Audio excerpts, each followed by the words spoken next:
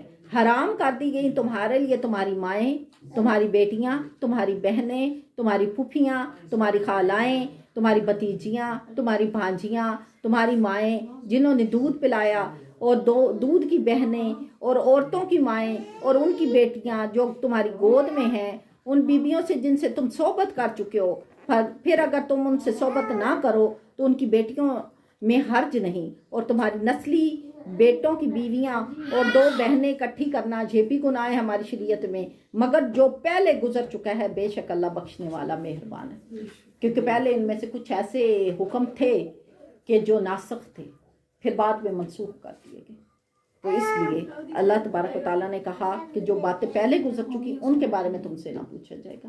اللہ تبارک و تعالیٰ سے میں یہ دعا کرتی ہوں کہ آج کے اس درس میں ہم نے جو کچھ سیکھا، جو کچھ سمجھا، اللہ تبارک و تعالیٰ اس پر ہمیں عمل کرنے والی زبان عطا فرمائے۔ اللہ تبارک و تعالیٰ ہمیں ایسا نفس عطا فرمائے کہ ہم حق کو حق سمجھیں اور باطل کو باطل سمجھ کے اس کے ہٹ جائیں۔ آمین اللہم آمین۔